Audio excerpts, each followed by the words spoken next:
अमावस्या की रात थी। आसमान इतना काला था जैसे किसी ने रोशनी को जिंदा ही दफन कर दिया हो। हवा ठंडी नहीं बल्कि भारी थी, जैसे उसमें किसी की सांसें घुली हो। महाराष्ट्र के भैरवपुर गांव में आज फिर वही रात लौट आई थी। वो रात जिसके बाद सुबह सबके लिए नहीं होती। गांव में शाम होते ही सब लोग चुप हो गए थे। बच्चे तक रो नहीं रहे थे, क्योंकि सब जानते थे आज रात छाया भूखी है।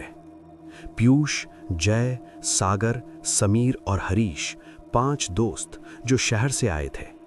उन्हें अब भी लग रहा था ये सब सिर्फ कहानी है, लेकिन जैसे ही रात ने 12 बजाए उनके मोबाइल का नेटवर्क चला गया, घड़ियां रुक गईं और आसपास का टेम्परेचर अचानक गिर गया। पीयूष ने धीरे से कहा, यार कुछ सही नहीं लग रहा। तभी उनके पीछे से किसी के चलने की आवाज आई। थप।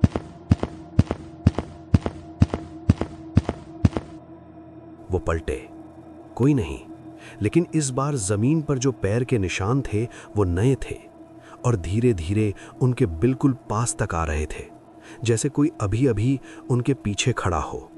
समीर की सांसें रुक गईं। उसने धीरे से कहा, मत मुड़ना, कोई है पीछे। लेकिन जय ने गलती कर दी। वो पलट गया और उसने देखा एक चेहरा बिल्कुल पास, इतना पास कि उसकी सांसें जय के चेहरे तक आ रही थीं।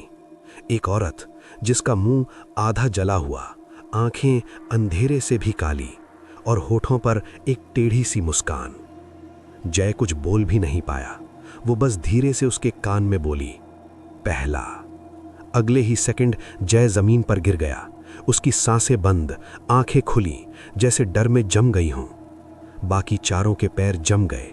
कोई भाग नहीं पा रहा था। तभी उनके आसपास का गांव बदलने लगा। दीवारें काली पड़ गईं, खिड़कियों से खून जैसा पानी बहने लगा और हर तरफ से एक ही आवाज, प्यास, मुझे प्यास है।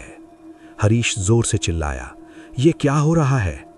तभी एक हाथ उसके कंधे पर पड़ा, ठंडा, बिल्कुल बर्फ जैसा।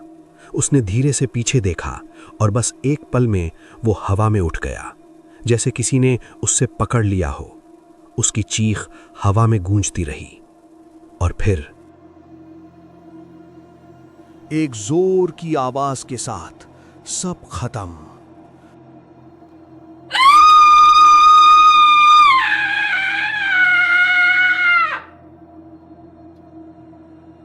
सागर और समीर भागने लगे।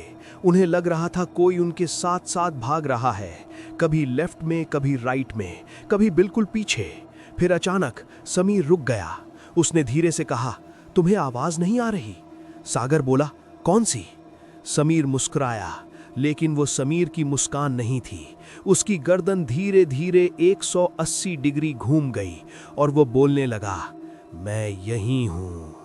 सागर का दिमाग सुन्न हो गया। वो पीछे हटा, लेकिन तब तक देर हो चुकी थी। समीर अब समीर नहीं रहा था, वो कुछ और बन चुका था और उसने सीधा सागर पर झपटा। रात और भी गहरी हो गई। अब सिर्फ पीयूष बचा था। उसके कपड़े खून से भीग चुके थे, हाथ कांप रहे थे। वो भागते भागते एक पुराने मंदिर तक पहुंचा। मंदिर के अंदर घुसा और दरवाजा बंद कर दिया। अंदर पूरा अंधेरा, सिर्फ एक मूर्ति और एक दिया जो बुझने वाला था। पीयूष कोने में बैठ गया, आंखें बंद, बस सुबह हो जाए। तभी मंदिर के अंदर किसी के चलने की आवाज आई। थप की सांसें रुक गईं। दरवाजा तो बंद है, फिर कौन?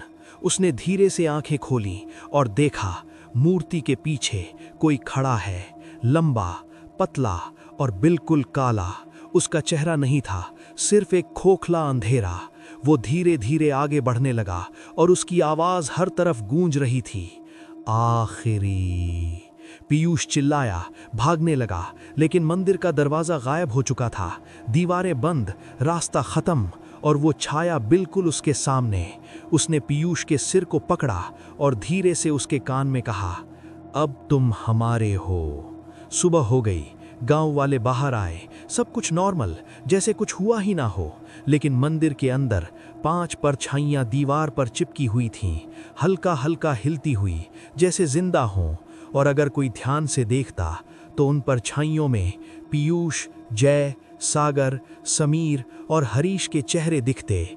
और धीरे से एक आवाज आती, अगला